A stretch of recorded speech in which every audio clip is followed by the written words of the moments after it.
Break के बाद आपका फिर से एक बार स्वागत है। हम सीधे चलेंगे राजीव अरोड़ा जी के पास, प्रणामी जी की बातों का जवाब देंगे। राजीव अरोड़ा साहब, देखिए, मुझे आश्चर्य इस बात पे होता है कि जब कोई विकास की बात होती है तो कहा जाता है कि हमने संघर्ष करा, राज्य सरकार ने विकास करा होगा, और जो राज्य सरकार ने विकास करा वो उसकी भी योजना पिछली सरकार ने बनाई थी, तो पूरा इस सरकार ने कराया।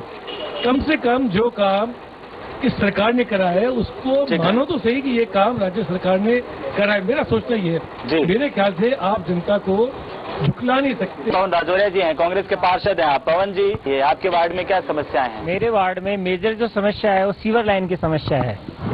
उस इलाके में सीवर लाइन करीब 35 से 40 साल पहले डली थी और उसके बाद हमारा एक ये मानना है साइंटिफिकली कि 30 साल में कोई भी सीवर लाइन है वो उसके जिस तादाद में जो पॉपुलेशन बढ़ती है वो नहीं रह पाती, और उसके अलावा भी उसमें सिल्टिंग वगैरह की वजह से वो अंदर लाइन फूल जाती है।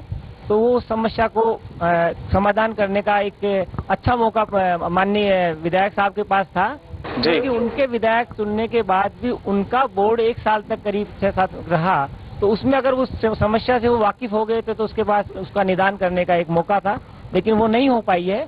अभी हमने मेरे एरिया की जो सीवर लाइन्स है उनको मैं बदलने की कोशिश कर रहा हूँ। मैं राजीव अरोड़ा साहब से जानना चाहूंगा। राजीव अरोड़ा साहब, सरकार आपकी है, क्या सरकार में इस तरह से नजर आ रहा है कि कहीं भाजपा वाले जो क्षेत्र हैं जहां से भाजपा के विधायक चुन के आते हैं या आपका वोट बैंक जहां पर नहीं है वहां सरकार कहीं विकास में भेदभाव कर रही है? जो विकास की गंगा बह रही है वो कहीं न कहीं डगमगाती हुई इधर उधर रास्ते चेंज करते हुए तो नहीं आ रही है? हमारे पार्षद पवन जी ने बताया कि कोई भेदभाव नहीं हो रहा। मैंने आपको पहले बताया था कि क्षेत्र का जो विकास सरकार कर सकती है, जेडीए कर सकती है, नगर निगम कर सकती है, वो कर रही है। हमारे जो पार्षद हैं वो सजग हैं, अपने लिए कोशिश कर रहे हैं। लेकिन ये आश्चर्य की बात है कि बहुत सारा इलाका ऐसा है जिसके अंदर हमारे पार्षदों की शिकायत है कि वहां से जो हमारे चुने हुए विधायक हैं, क्योंकि वहां पे हमारे कांग्रेस के पार्षद चुने हुए हैं, उन क्षेत्रों के विकास के अंदर विधायक महोदय रुचि नहीं ले रहे। ये उनकी आम शिकायत है। मैं तो चाहता हूँ इस विषय में विधायक साहब जब बताएंगे तो वो बताएंगे कि इनके इलाकों में क्या क्या काम करा। आदर्श नगर में आप सक्रिय रहे हैं, बगराना से अब भी आप वाकिफ हैं, तो सरकार ने विकास के नाम पर बगराना में क्या किया? इकोलॉजिकल जो जोन की बात चल रही है, ये लंबे समय से पेंडिंग मुद्दा है। इस बात में हम लोग भी सजग हैं। मैं कल भी इस विषय के अंदर बात करके आया हूँ। यहाँ पे जो यूडीएच सेक्रेटरी है उनसे मैंने धारीवाल जी से बात भी करी है। राज्य सरकार प्रपोजल बना के भी भेज रही है।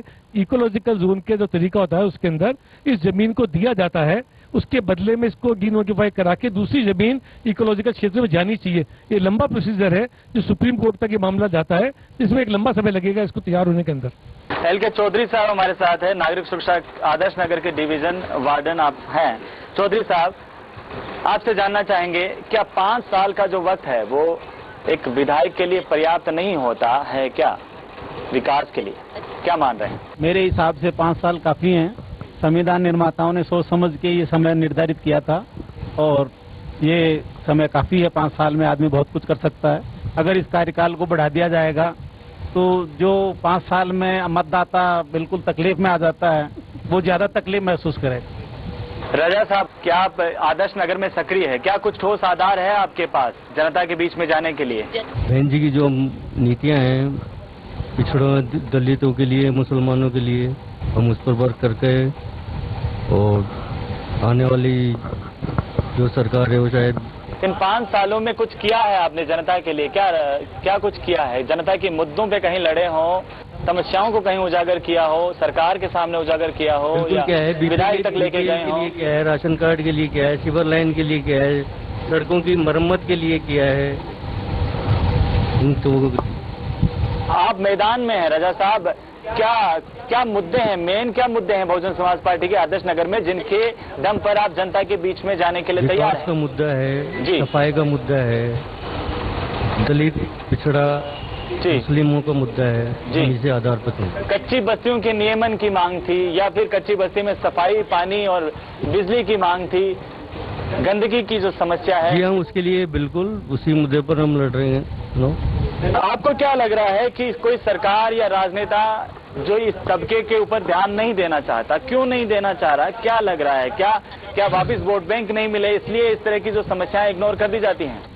देखिए, आजादी के बाद से आज तक हिंदुस्तान में या राज्यों में कांग्रेस का, बीजेपी का राज रहा है, लेकिन इन लोगों के उस शासन के अंदर ना तो मुसलमानों का कोई उत्थान हो पाया, ना दलितों का हो पाया है, ना पिछड़े वर्गों का हो पाया है। तो हम लोग इसी नीति पर काम कर रहे हैं। चौधरी साहब, कच्चे बस्तियों की जो समस्या है इस विधानसभा में काफी बड़ी समस्या एक उभर कर आती है। आपसे जानना चाहेंगे कि विधायक हुए, सरकार हुई, इन लोगों की क्या रोल मॉडल स्थापित नहीं कर सकते हैं? इनका जो विकास है वो विकास करके एक मॉडल स्थापित नहीं कर सकते हैं? क्या प्रॉब्लम आती है? विकास का मॉडल स्थापित किया जा सकता है, लेकिन जो अभी मेयर का पद जो डायरेक्ट चुनाव हुआ है उससे समस्या ज्यादा गंभीर हो गई है।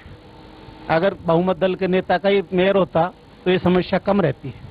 अब कोई पार्षद बीजेपी का कोई समस्या लेके जाता है तो मेयर अड़ जाता है, मेयर कोई बात बताता है तो ये तालमेल की थोड़ी सी कमी हो गई है। तालमेल की कमी इसमें मुख्य रूप से आपको नजर आती है। क्या आप ये मानते हैं कि जानबूझकर सरकारें इन क्षेत्र का विकास नहीं कराना चाहती, जिससे उनका वोट बैंक कहीं अगले चुनाव में कौन वोट देगा? हम जब क्या लग रहा है गाँव में देखते थे वो बिजली का खंभा डाल देते थे कि लाइट आएगी, फिर चुनाव होने के बाद खंबे भी चले जाते थे, तार भी चले जाते थे, पर वो लाइट नहीं आती थी। फिर वो अगले चुनाव में ये चाहता है कि प्रोग्रेस कम होए, धीरे धीरे होए तो हमारा गाड़ी चलती रहे। सब बात आपको क्या लग रहा है कि जनता को किससे वोट देना चाहिए? क्या जनप्रतिनिधि की छवि देख करके वोट देना चाहिए या पार्टी को वोट देना चाहिए? मैं आपकी बात से सहमत हूँ कि जनता को प्रतिनिधि की छवि तो देखनी चाहिए, पर जनता को ये भी देखना चाहिए कि किस मतलब जो भी पार्षद आया या एमएलए जो विधायक जी आए, मतलब उनके मतलब कार्यकाल में कितना विकास हुआ, उन्होंने जनता की आवाज कितनी सुनी और कितना विकास का ध्यान दिया, कितना उनकी शिकायतों को सुना और शिकायतें खाली सुनी नहीं, खाली किताबों तक नहीं रही, खाली फाइलों तक नहीं रही, उनको सुन के उनको समाप्त किया। जनता को किन्हें वोट करना चाहिए? क्या जनप्रतिनिधि की छवि देख करके वोट करना चाहिए या सिर्फ पार्टी के नाम पर वोट होना चाहिए? जनता को तो उसका अपना जो भी विधायक खड़े हुए हैं, एमएलए के लिए खड़े हुए हैं, उनकी छवि देख के उनको वोट देना चाहिए, ताकि वो उन्होंने बैकग्राउंड में क्या क्या काम किया है और क्या नहीं किया, खाली वो अपने चुनावों के टाइम खाली आके उस टाइम देख जाएं और उस टाइम कह दें कि हम आपको ये करेंगे, उस हिसाब से वोट बिल्कुल नहीं देना चाहिए। उन्होंने उनका बैकग्राउंड, उन्होंने कब से वो काम कर रहे हैं, किस टाइम उन्होंने क्या क्या काम किया और उस हिसाब से वोट देना चाहिए। ये नहीं कि कोई पार्टी ने किसी ने उठा के कि कहीं का बड़ी छवि है तो वो उठा के उनको अपने इस एरिया में ले आए और उस एरिया के वो जुड़े हुए नहीं है और दूसरे एरिया का आदमी वहाँ पे लाके खड़ा कर दे, उसी एरिया के आदमी जो उसको जानता हो कि यहाँ पे क्या क्या कमी है। अरोड़ा साहब, फाइनल कमेंट कर दीजिए एक बार। देखिए, हम लोग इस बार चुनाव के अंदर राज्य सरकार के, जैसे मेरे साथी कह रहे थे, मैं उनकी बात को समर्थन कर रहा हूँ जी।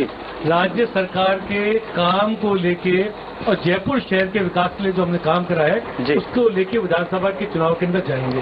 ठीक है, बिल्कुल, बहुत बहुत धन्यवाद।